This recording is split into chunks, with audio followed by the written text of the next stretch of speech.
Hello दोस्तों, नमस्कार। स्वागत है आप सभी का educational study point YouTube channel पे। तो देखिए दोस्तों, एसएससी एमटीएस हवलदार परीक्षा 2023 कंटिन्यू आपके एग्जाम चल रहे हैं।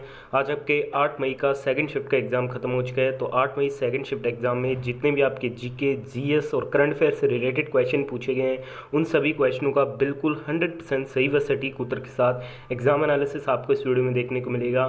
तो आज जिन भी दोस्तों का 8 मई सेकंड शिफ्ट में एग्जाम था, वो सभी साथी इस वीडियो में ध्यान से एंड तक बने रहिएगा।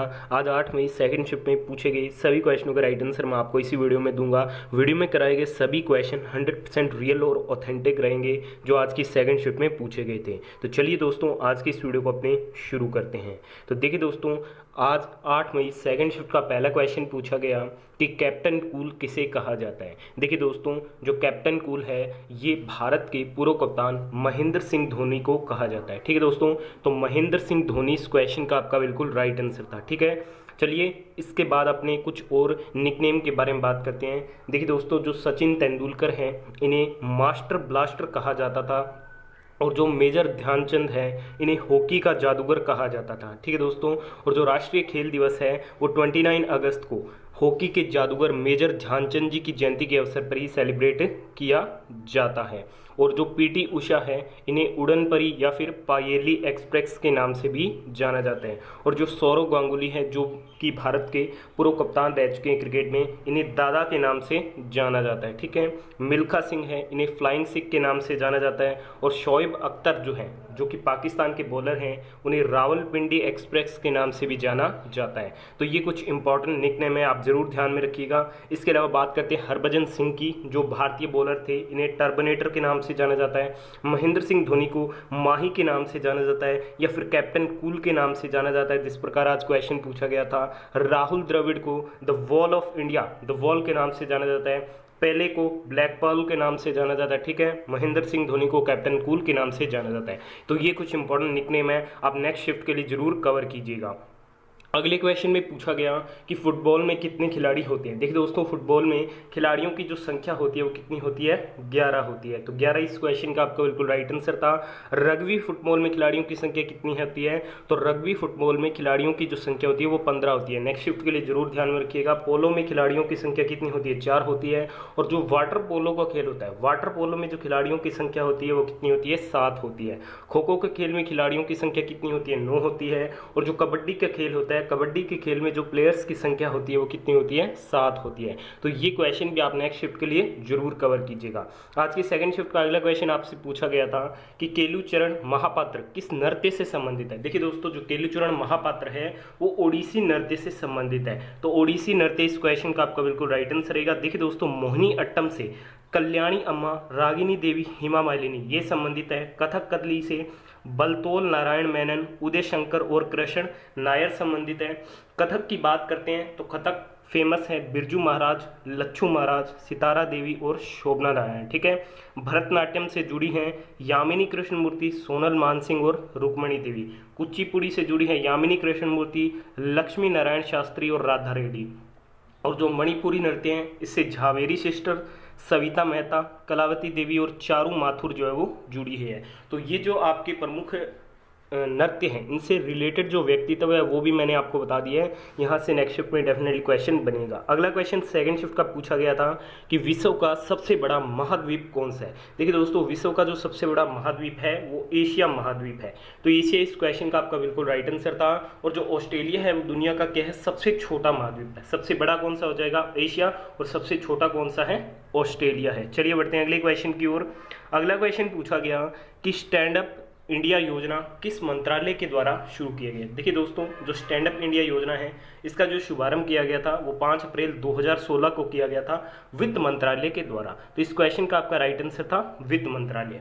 और स्टैंड अप इंडिया योजना का उद्देश्य था अनुसूचित जाति और उद्यमियों को नई कंपनियां स्थापित करने के लिए 10 लाख रुपए से लेकर 1 करोड़ तक का ऋण प्रदान करना। ठीक है दोस्तों, जो कि इस क्वेश्चन का आपका बिल्कुल राइट आंसर था।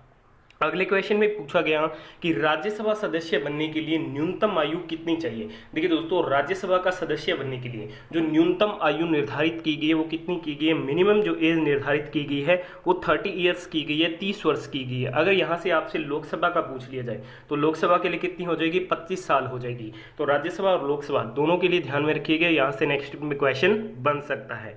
सेकंड शिफ्ट का अगला क्वेश्चन आपसे पूछा गया कि फ्रीडम इन एक्साइल डैश की आत्मकथा है। देखिए दोस्तों, बात करते हैं फ्रीडम इन एक्साइल की। तो फ्रीडम इन एक्साइल ये जो है वो दलाई लामा की आत्मकथा है। तो दलाई लामा इस क्वेश्चन का आपका बिल्कुल राइट आंसर था। बढ़ते हैं अगले क्वेश्चन की ओर। अगले क्वेश्चन में पूछा गया कि 2022 तक निम्नलिखित में से सबसे ज्यादा ऑस्कर अवार्ड किसे मिले हैं। तो ऑप्शन में आपको AR रहमान दिया गया था। 2022 तक बात करते हैं तो इसके अकॉर्डिंग जो सबसे ज्यादा ऑस्कर अवार्ड दिए गए हैं वो दिए गए AR रहमान को। तो AR रहमान आपके ऑप्शन में दिया गया था और AR रहमान ही इस क्वेश्चन का आपका बिल्कुल राइट आंसर था। देखिए दोस्तों, वीडियो में आगे बढ़े उससे पहले अभी तक आपने इस वीडियो को लाइक नहीं किया है तो प्लीज जल्दी से लाइक कर दीजिएगा। काफी मेहनत से आपके लिए वीडियो प्रिपेयर की गई है और आने वाले शिफ्ट के दोस्तों के साथ इस वीडियो को शेयर भी जरूर कीजिएगा। चैनल पे नए हैं तो सब्सक्राइब करके बेल आइकन को ऑन कर लीजिएगा सभी वीडियोस की लेटेस्ट अपडेट सबसे पहले पाने के लिए। सेकेंड शिफ्ट का नेक्स्ट क्वेश्चन आपसे पूछा गया कि भगत सिंह ने असेंबली में बम कब फेंका था। तो भगत सिंह के द्वारा असेंबली में बम फेंका गया था 8 अप्रैल 1929 को।